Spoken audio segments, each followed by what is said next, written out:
வணக்கங்க, welcome to Divya's kitchen. இன்றைக்கி நம்ம வீடியோவில் வெண்டைக்காய் ஃப்ரை எப்படி தான் பண்ணுறோன்னு பார்க்க போகிறோம். நல்லா டீப் ஃப்ரையாக பண்ணுறேன் நான்.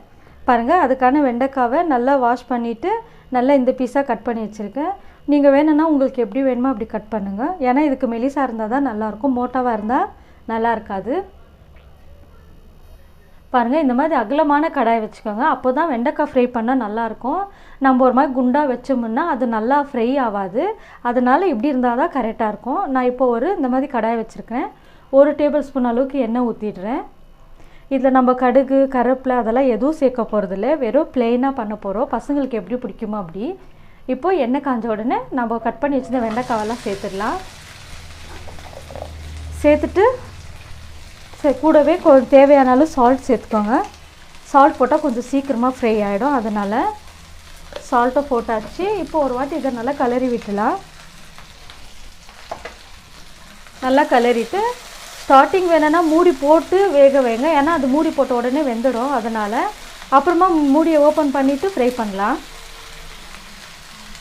பாருங்கள், இப்போ நான் மூடி திறக்கிறேன். இந்த மாதிரி இருக்கும். இப்படி மூடி போட்டு ஸ்டார்டிங்கே வேக வச்சோம்னா அது கொஞ்சம் தண்ணி விட்டு வெண்டைக்காய் நல்லா வெந்துடும். அப்புறமேட்டு டீப் ஃப்ரை ஆகிறதுக்கு நல்ல ஹெல்ப்பாக இருக்கும். அப்படியே ஓப்பனில் வேக வச்சோம்னா அது அவ்வளோ நல்லா வராது.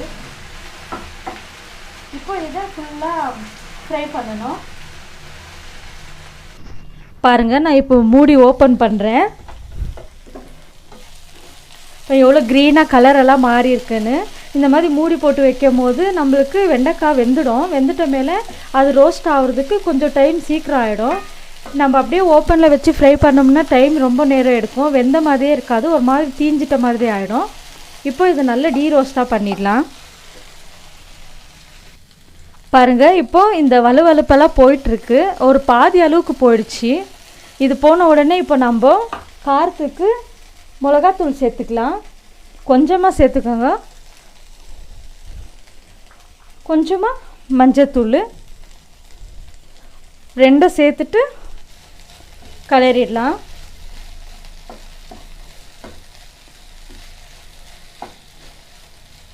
ரொம்ப ஹை ஃப்ளேமில் வைக்காதீங்க, தீஞ்சிடும். ஸ்லோலியே வச்சுக்கோங்க, அப்போ தான் வெண்டைக்காய் நல்லா ரோஸ்ட் ஆகும். பாருங்கள், இந்த அளவுக்கு ஃப்ரை ஆகணும். ஃபுல்லாக நல்லா ஃப்ரை ஆகிடுச்சு. இப்போ தான் டேஸ்டியாக இருக்கும். பசங்கள்லாம் நல்லா இப்போ வளவலன்னு இருக்குது வெண்டைக்கான்றது யாரும் சாப்பிடவே மாட்டாங்க. இந்த மாதிரி செஞ்சு கொடுத்தா நல்லா இஷ்டமாக சாப்பிடுவாங்க. இப்போ இதை ஒரு பவுலில் மாற்றிடலாம். பாருங்கள், எவ்வளோ சூப்பராக இருக்குது. கம்மியான பொருள் தான் தேவைப்படும், ரொம்ப சீக்கிரம் ஆகிடும். ஆனால் அது கொஞ்சம் வெண்டைக்காவை ட்ரை பண்ணிக்கணும். வாஷ் பண்ணிவிட்டு நீங்கள் ஒரு வாட்டி ட்ரை பண்ணிவிடுங்க. அப்புறமேல்ட்டு கட் பண்ணிவிட்டு செஞ்சாக்கா இன்னும் சீக்கிரம் ஆகிடும். ரொம்ப சூப்பராக இருக்கும். ட்ரை பண்ணி பாருங்கள். பிடிச்சிருந்தா லைக் பண்ணுங்கள், ஷேர் பண்ணுங்கள், சப்ஸ்கிரைப் பண்ணுங்கள். தேங்க்ஸ் ஃபார் வாட்சிங்.